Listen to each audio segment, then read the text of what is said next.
सुशांत सिंह राजपूत की हत्या के बाद कई चीजें बाहर निकल के आई हैं। कुछ मैंने इंटरव्यूज पढ़े हैं, कुछ डायरेक्टली भी बात की है। तो उनके पिताजी का कहना है कि वो फिल्म इंडस्ट्री में हो रही टेंशन के करके बहुत ज्यादा परेशान थे। अभिषेक कपूर जिन्होंने उन्हें लॉन्च किया, उनके साथ हाल ही में एक फिल्म की है केदारनाथ। उनका कहना है कि it was a systematic dismantling of a fragile mind. Ankita जो उनकी लॉन्ग टर्म पार्टनर रह चुकी है, उनका कहना है कि वो सामाजिक रूप से की गई अपमान और बेइज्जती नहीं सहन कर पाया।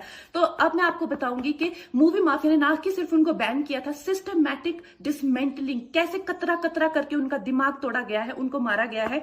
तो ब्लाइंड आइटम आप इसलिए लिखते हैं क्योंकि आप जब झूठ लिखना होता है, आपको के अगेंस्ट कोई लीगल एक्शन नहीं लिया सकता क्योंकि आपका तो नाम ही नहीं लिखा, मगर उसकी जो डिस्क्रिप्शन होती है, जैसे मेरे बारे में लिखा जाएगा कि जिस लड़की के घुंघराले बाल हैं, जिसको नेशनल अवार्ड मिला हुआ है, साइकोटिक है, इस तरह से जो कि मनाली से डिस्क्रिप्शन पूरी दी जाएगी मगर नाम नहीं लिखा जाएगा।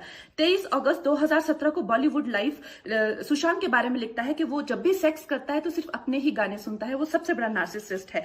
16 दिसंबर 2016 में मुंबई मिरर लिखता है कि सुशांत एक ट्रक ड्राइवर की तरह लगता है। 22 फरवरी 2019 को मुंबई मिरर लिखता है कि पार्टी में तमाशा करने के बाद सुशांत ने कांच की बोतल एक डायरेक्टर के सर पे दे मारी। 18 अक्टूबर 2018 को डीएनए लिखता है कि सुशांत ने अपने को एक्टर का रेप किया और वो मीटू के चलते अब जेल जा सकता है। और ऐसी न जाने कितने अनगिनत झूठ।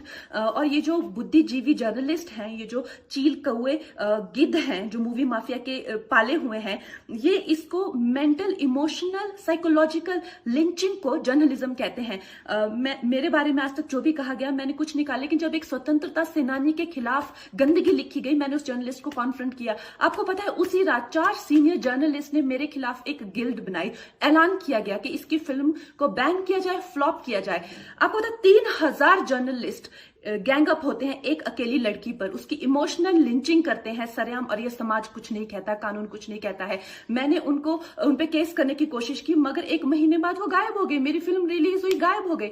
तो मेरा कहने का मतलब ये है कि अगर ये समाज जिस अन्याय की बुनियाद पर खड़ा है और कभी आवाज नहीं, आप ये पढ़ते हैं, चटकारे लेते हैं, कभी आपने सोचा है कि कभी नेपो किड्स के बारे में ये क्यों नहीं लिखा जाता है?